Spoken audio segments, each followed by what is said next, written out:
Selamat pagi, salam sejahtera untuk kita semua.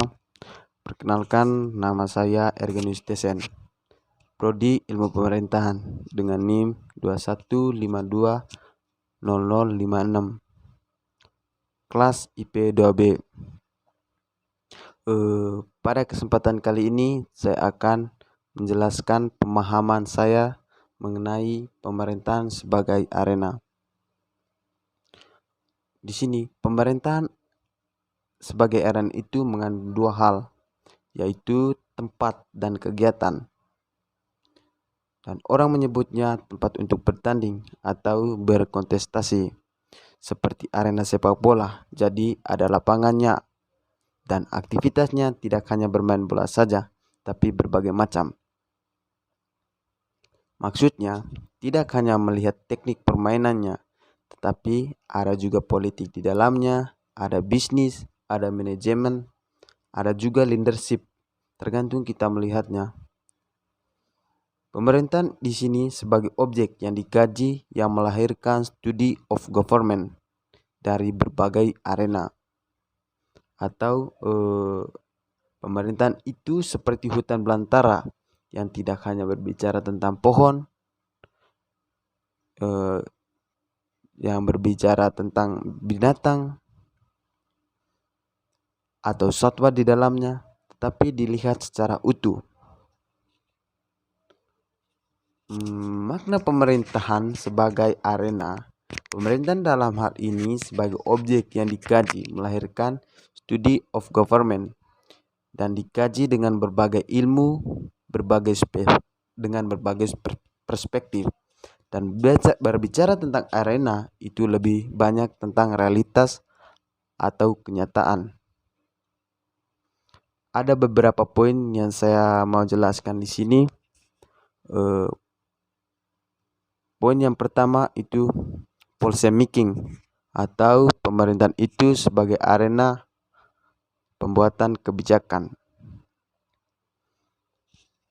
Di sini pemerintahan tidak hanya membuat kebijakan, tetapi juga menjalankan kebijakan tentang formulasi dan implementasi. Maksudnya, mereka tidak hanya semata-mata melihat struktur, melihat organisasi, atau melihat aturan, tapi mereka merasa bahwa policy making itu menjadi inti dari pemerintahan, karena nantinya kebijakan itu juga punya dampak bagi orang banyak. Terus, poin yang kedua itu adalah pemerintahan sebagai arena ekonomi politik. Di sini ada pertautan antara kekuasaan dan kekayaan. Bagaimana kekuasaan digunakan untuk memupuk kekayaan. Bagaimana kekuasaan itu diwujudkan menjadi kebijakan dalam rangka untuk mencari ekonomi. Lahirnya pasar bebas itu juga tergantung pemerintah.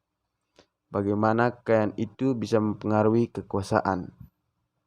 Terus poin yang ketiga adalah leadership making, yaitu pemerintahan itu sebagai pembentukan atau pembuatan kepemimpinan. Ini juga sangat berpengaruh terhadap ilmu politik kepemimpinan.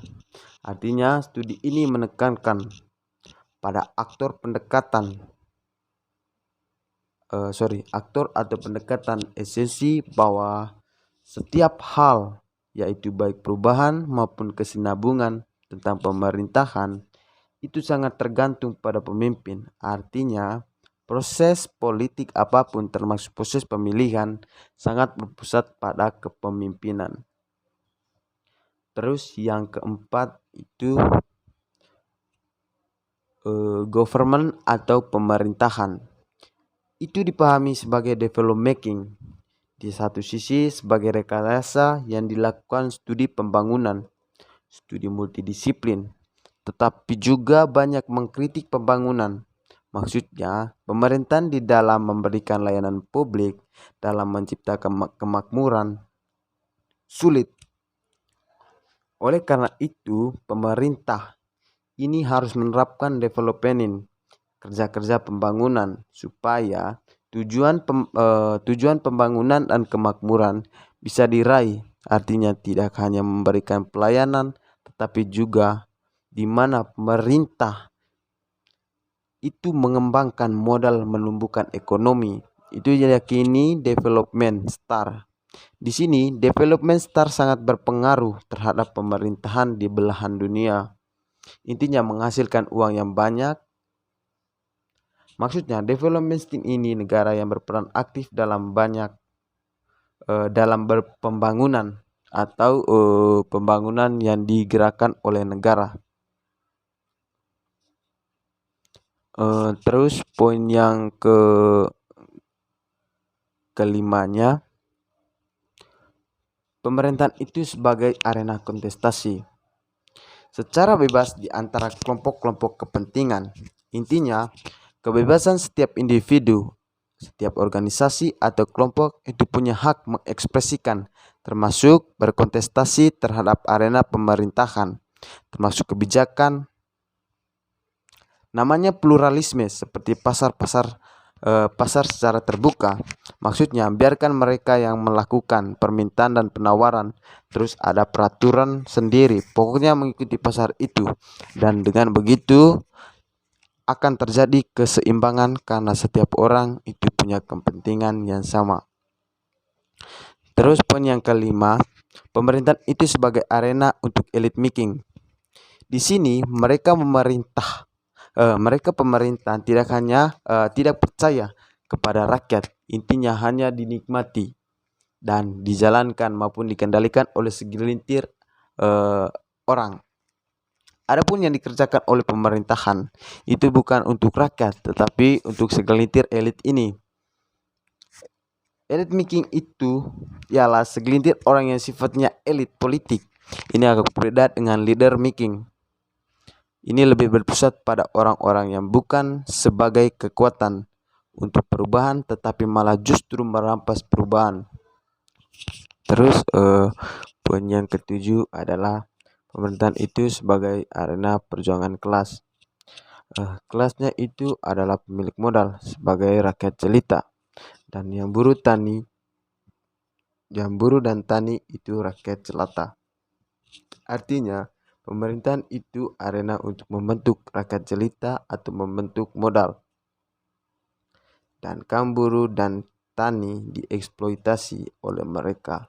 Contohnya rakyat jelita ini berengguk dan merampas hasil bumi dari desa mereka dan juga tenaga kerja dari desa dibawa ke kota dengan upah yang sangat kecil. Terus mereka dipekerjakan.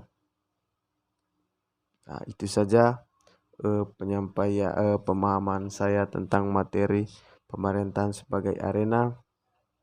Untuk itu apabila ada kata yang salah, mohon maaf sebesar-besarnya. Terima kasih, selamat pagi.